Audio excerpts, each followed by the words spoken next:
Right now, there's a $3 trillion market that most people have never heard of. It's not regulated like banks. It's not transparent like the stock market. And in the last 6 months, it started to crack. Jamie Dimon, the CEO of JP Morgan Chase, said something chilling about it last October. He said, "When you see one cockroach, there are probably more." He was talking about private credit. And by the end of this video, you'll understand exactly why some of the smartest people on Wall Street are losing sleep over it, and what it means for your money.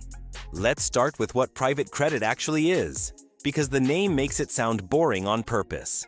After the 2008 financial crisis, governments around the world told banks, "You can't make risky loans anymore. New rules, higher capital requirements, stricter oversight." Banks had to play it safe. But here's the thing about demand. It doesn't disappear just because banks stop lending. Thousands of mid-sized companies still needed money. They needed loans to grow, to hire, to buy equipment. And banks were saying no. So a new group of lenders stepped in. Private equity firms, hedge funds, asset managers. Companies like Blackstone, Apollo, and Blue Owl started lending money directly to businesses, bypassing the entire banking system. That's private credit. Loans made by companies that aren't banks to businesses that banks won't touch. And for a while, it worked beautifully. Investors got higher returns, 8, 10, sometimes 12%. Borrowers got the money they needed. Everyone was happy. The problem? This market grew from $600 billion in 2015 to over $3 trillion today. That's 5 times bigger in less than a decade. And unlike banks, these lenders don't have the same rules. They don't have the same oversight. And in many cases, they don't have to tell anyone when things go wrong. Now here's where it gets scary. In September 2025, a company called First Brands Group, one of the world's largest makers of car parts, suddenly filed for bankruptcy. This company had spent 10 years borrowing heavily from private credit lenders to buy up smaller businesses. Debt-fueled growth. Sound familiar? A few weeks later, another company called Tricolor, an auto lender, also collapsed. Same story: private credit funding, aggressive growth, sudden implosion. Then, in February 2026, a UK mortgage lender called MFS collapsed. Creditors discovered that the company had been using the same assets as collateral for multiple loans, essentially double pledging. The shortfall: $1.3 billion. 3 companies, 3 collapses, 3 cockroaches. And remember what Jamie Dimon said: "There are probably more, but how does this affect you?" You're probably not investing in private credit directly. You don't have a Blackstone account. So why should you care? Here's why. The system is connected. U.S. banks have lent roughly $300 billion to private credit companies, according to Moody's. So when private credit firms lose money, the banks that funded them feel the pain too. And it goes deeper. Your pension fund, the money being saved for your retirement, probably has private credit investments, endowments, insurance companies, sovereign wealth funds. They've all piled in, chasing those higher returns. Here's the really uncomfortable number. About 15% of companies borrowing from private credit lenders can no longer generate enough cash to cover their interest payments. They're technically alive, but they're drowning. And many others are operating with almost no margin for error. So is this actually 2008 all over again? Let's be honest about what's similar and what's different. What's similar? A massive, fast-growing, lightly regulated financial market where lending standards have gotten loose. A market that's grown so fast that nobody's entirely sure where all the risk is hiding.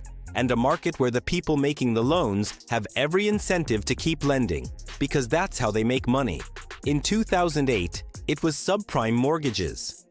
In 2026, it could be private credit. But here's what's different, and this matters. In 2008, the toxic assets were everywhere. They were packaged into complex securities and sold to banks around the world. When one domino fell, the whole system crashed because everyone was holding the same poison. Private credit is more contained. About 80% of private credit assets sit in closed-end funds, meaning investors can't just pull their money out on demand. That's actually a safety valve. It prevents the kind of bank-run scenario that destroyed Lehman Brothers. But, and this is a big but, there's a newer, fast-growing category called evergreen funds. These are private credit funds marketed to everyday retail investors, and they do allow redemptions. About $220 billion sits in these funds, and when investors get nervous and start asking for their money back, these funds have to sell loans, often at a loss, to pay them. We're already seeing this. In March 2026, Morgan Stanley's private income fund could only pay out 46% of what investors wanted to withdraw. BlackRock's fund capped redemptions at 5%. People wanted their money, and they couldn't get it. That's not a 2008-style collapse, but it's a warning sign that the system is under stress. So what should you actually do with this information? Here's where most videos on this topic stop. They explain the problem and leave you anxious. We're going to be different. 3 things to consider. First, check your exposure. If you have a 401k, a pension, or any retirement account, look at what's inside it. Search for terms like private credit, direct lending, alternative credit, or BDC. That stands for Business Development Company, which is a public company that does private lending. If you see these, understand that a small allocation, say 5% or less, is fine. That's diversification. But if it's 20 or 30%, that's concentration risk, and you should talk to a financial advisor about rebalancing. Second, watch the signals.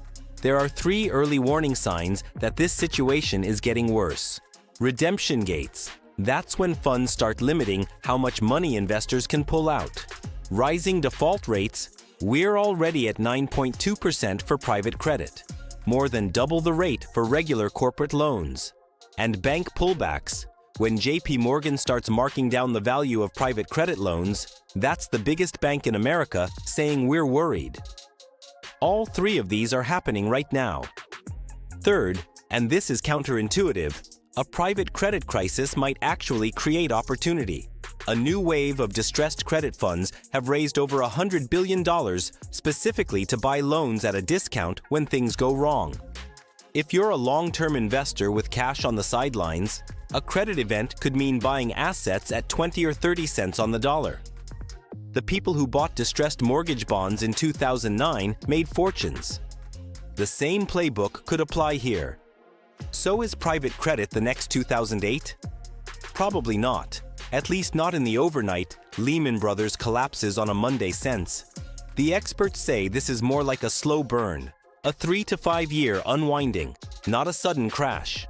But here's the thing that should make you pay attention. Private credit is lightly regulated, less transparent, opaque, and it's growing really fast. That doesn't necessarily mean there's a problem, but it is a necessary condition for one.